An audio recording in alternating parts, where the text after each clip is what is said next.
friends. It's Amanda Mae.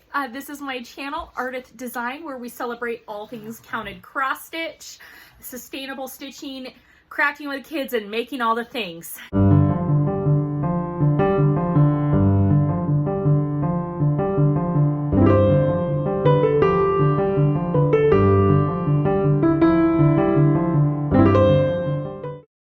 This is Luna Moon, and I got Loki Apple here, my little trusty sidekick. They already took their sweaters off, so no pugs in sweaters this week. It is mid-November 2019. I've got new glasses. I got a basket full of embroidery and Save the Stitches to show you. And I've got my top 10 tips for those of you thinking about starting out or working on being a cross-stitch designer in 2019 and 2020.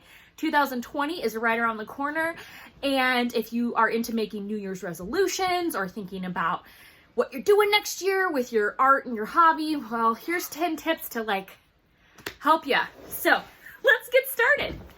All right, I'm gonna do 10 tips first, and then I'm gonna show you the goodness that is in these baskets.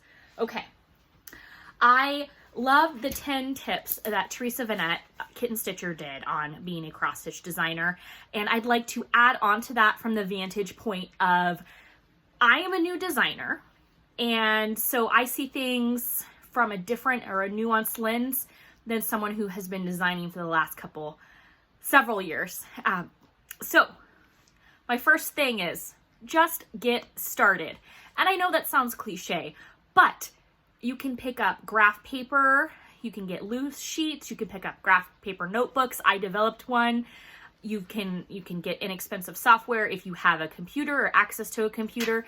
But if you don't have access to a computer, graph paper, or you can make your own graph paper and just get started, get your ideas out on paper. And you can always revise your drafts. You can always make photocopies or use whiteout. There's lots of different things. So just get started. If you love doing Christmas design, start with Christmas. If you love Easter or you love poems or wordplay type things, just get started. My second is, with that though, be mindful of copyright. What does that mean? Well, I won't chart anything that's Disney related, right? Because I am not licensed and I don't have the permission to chart anything or sell anything from the Disney sphere, right? So be mindful of copyright. You don't want to step on anybody's toes. And with that, number 3 is understand what is in the public domain and what is not. I am not a lawyer, but you can go ahead and educate yourself on the public domain and resources out there that you can use. Number 4, you can follow other designers and their journeys.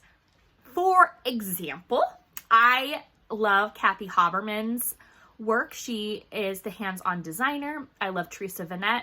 I know I fangirl her a lot. Shakespeare's Peddler. They have been in the industry for a while, and I love watching their Flosstubes. I love following their social media. I love seeing what they're doing and what inspires them. Then, newer designers, of course, Stephanie Webb of Lindy Stitches. Been following her journey, and Michelle Garrett of Bendy Stitchy, and following her awesome kind of trajectory from going from thinking about designing to now she's going to Nashville in 2020. Amazing, Michelle. So follow designers and their journeys, and there's so much to learn from others. Number 5 is try to stitch your models. And if you can afford or you're financially able to pay someone to model stitch, that's awesome, and have someone model stitch for you. I have a couple designs that I have not model stitched, and I feel very insecure about them because I don't know, right? There's that, and as a buyer, maybe someone might not want to pick up my design because they don't know either if the colors that I have put in will translate well on, the final product. So try your best to get things model stitched. Number 6 is you've got it model stitched. You've graphed it out, whether on graph paper or on a software program. Now, taking good pictures.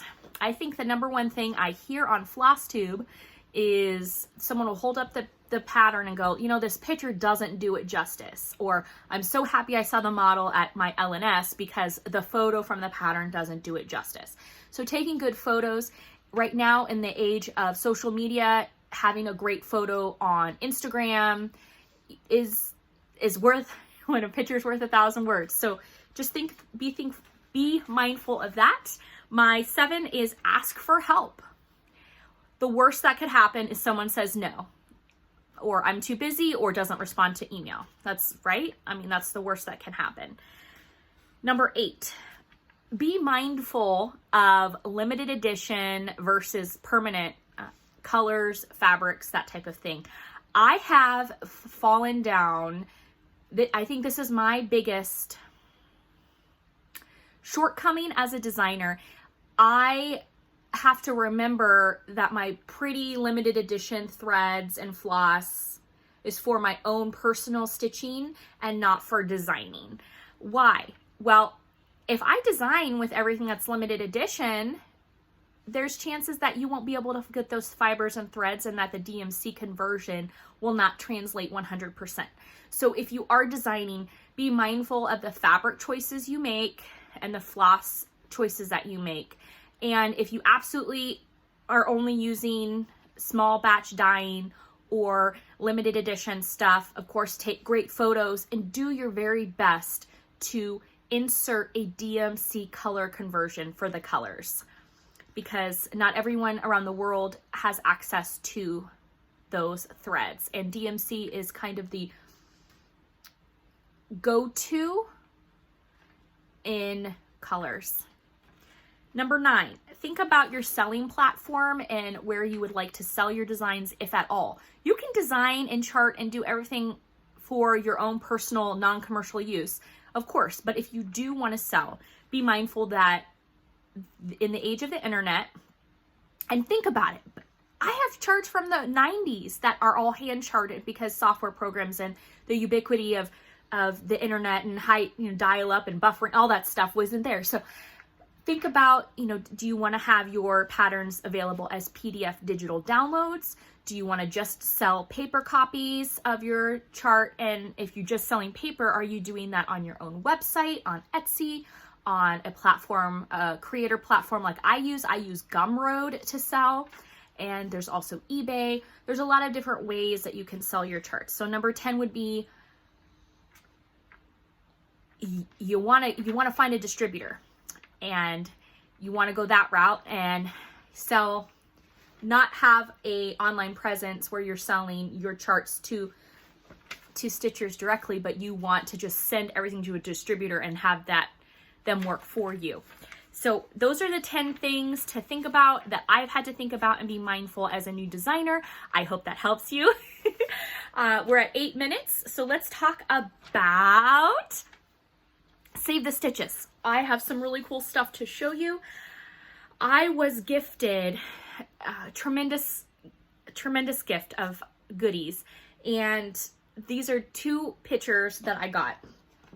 One of them I do have up here on the wall, and then I was gifted this piece. It is an embroidered piece with long stitching. Gorgeous. And what I think is really neat about this piece, I'm trying to get where the glass doesn't reflect too badly. It's got like the English cottage garden, which I love, and it's got the different variables in stitching. It looks like there's the hollyhocks in the yarn and a different look. And then in the back, it's signed and dated 1929. And of course, I'm not taking this out of the frame. I love it. So I'm going to find a place to hang this up. And then I was also gifted this piece, and it is silk, and it's a cherub that's painted, and it's signed MLM. I'm not sure of the year that this was created, and I probably will take this out of the frame, investigate how it was, and see about having it be tighter down on the frame. I love it. You all know that I love Valentine's Day, so seeing this little cherub, I'm like, it's so cute. So I'm going to see maybe about putting it up on my wall here. And I love it. So those are two of my pieces that I was gifted. The wonderful person who had them, her name was Betty, and she did pass away, and her family thought of me, and I truly appreciate that. So I appreciate that. All right, the next thing I've had this for a couple of years. This is an upcycled quilt angel. The artist signed it. She said it's a wedding ring quilt from 1929, the artist's signature.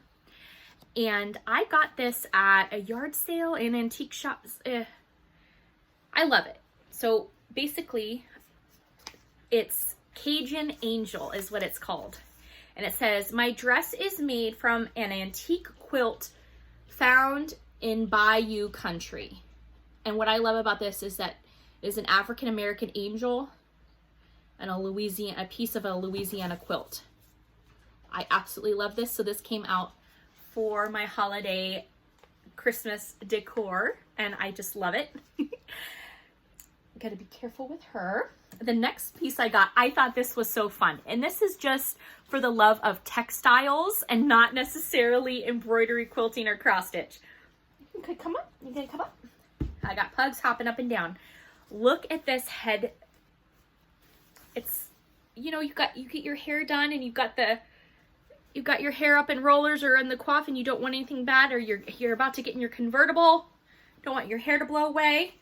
And it's got the cute little flowers on it. Look at this. I mean, I think we need to be bringing back some things, right?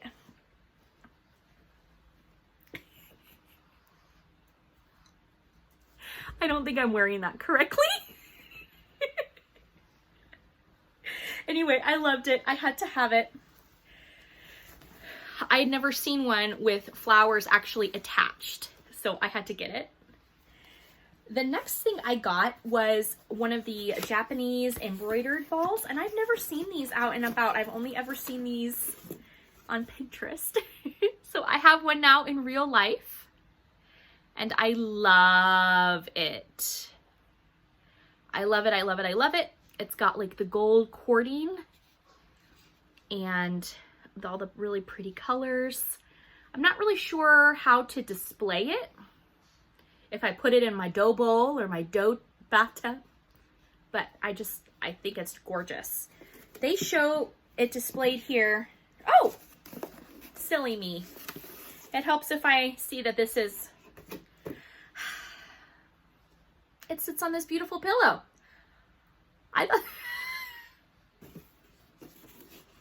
It helps if I, read the directions or look at the photo.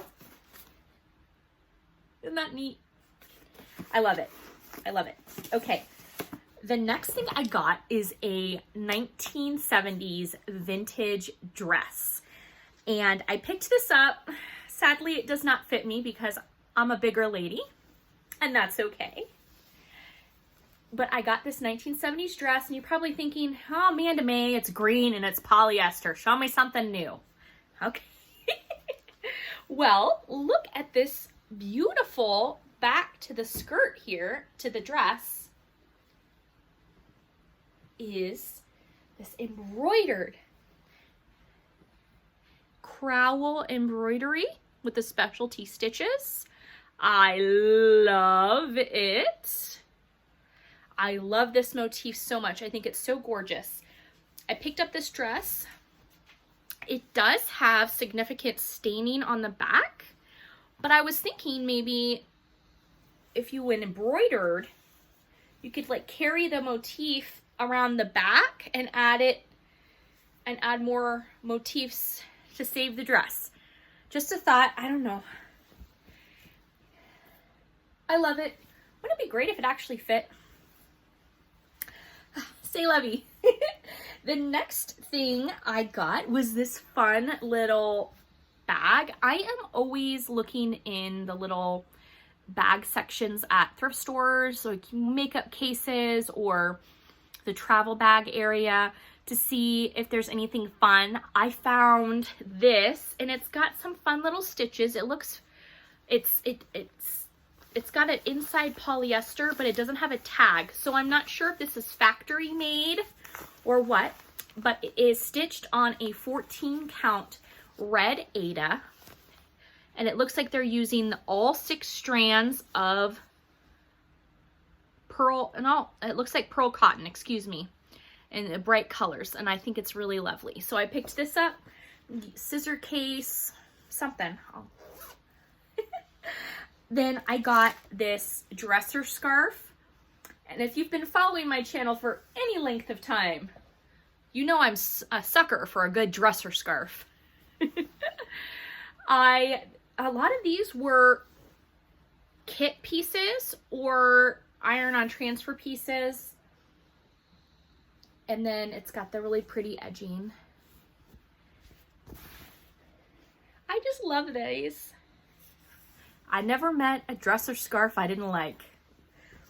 Then I got in the miscellaneous craft bin, I picked up some felt batting because 'tis the season. And I got this faux fur. And I was so excited when I saw this because I was thinking of the mustaches for this little Swedish gnomes and seeing about making some gnomes. Gnomes. I saw on Pinterest there's using socks to make a sock gnome. Yay! And then my last 2 pieces are inspired by Bendy Stitchy, Michelle Garrett. I got a key, thinking maybe I can use it like as a bell pull hardware, or I'll put it in for decor. I love it. And then a little silver-ish, silver-plated, silver-looking, not real silver, heart, where you could potentially make a little small that's heart-shaped and put it in the container, non-traditional crafting containers. So those are my fun things that I found this week. Yay! And then, oh, no, that's not. I take that back. I have 2 more. I got this little ornament at one of the local Christmas craft shows. It is stitched over 1. It looks like it's 18 count. It's stitched over 1, and it's got the pineapple up at the top, and it's a little tree, and I love it. I think it's so cute. And then I got this little piece, and it's a little kitty cat, a little Christmas kitty cat. It's stitched on 18 count white Aida, and it's got some cute back stitching that, you know, really makes that little kitty cat pop. I like this little red frame, but I think I'm going to take the piece out of the frame and go ahead and make this into an ornament, and then use this frame for something else, because I love me some red. So there we go. I'm not sure if I'll make it flat or make like a little ornament pillow. We'll see. So those are my Save the Stitches this week. You know, I love holiday stuff. So we got that. And then I went to the bookstore, one of the big used bookstores, and I found this. And I did a search on Google, and you can get this. I've seen on the online platforms anywhere from a couple bucks up. This one, I went to the top of the aisle, the top of the bookshelf. I had to like reach all the way up the top, stand on the ladder to get this. But I'm so happy that I did. So this literally is a book, and it came out, or not a book, a box of patterns, a pattern box, not a book. And from 1963, and it says the complete manual with step-by-step instructions for recreating 176 early American designs in embroidery, crewel work, cross-stitch, needlepoint, patchwork, applique, quilting, hooking, knitting, crochet, weaving, and candle wicking, plus a special section on rug making. And I was so excited, and yes, I went through, and these are on the large, like, draft architecture paper. So I thought this was really cool. Here is a crowel, like a crowel bed rug. and it's on this big paper. So what I really liked, there's Hawaiian applique. There's a candle wicking piece, like a candle wicking medallion. Crochet and knitting, you know, that's above my skill set. More candle wicking. Robbing Peter to pay Paul. This one is really cool. This rug hooking one is based on from the Shelburne Museum, like the eagle and a bunch of the different other patterns here. Quilting motifs, all of that. But I got really excited. Here is the cross stitch piece. And they have the recreation of the samplers from like the Brooklyn Museum, the slate sampler. So it has the whole cat sampler here. Then it has this sampler, which is the slate sampler at the Smithsonian. And again, it's on this like large paper.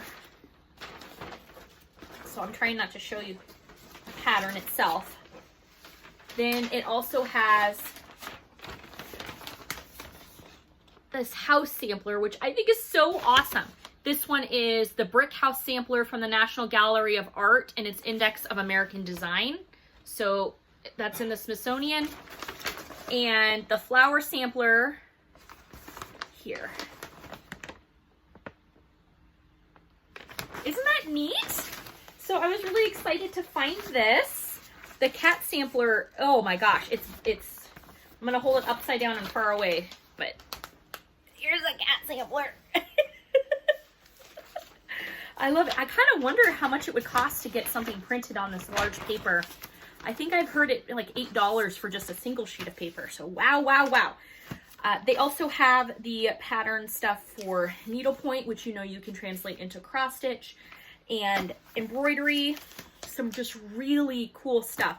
What I love about this is that it's specific American needlework and the attribution to some of the museums and private, not private collections, but museums holding American history.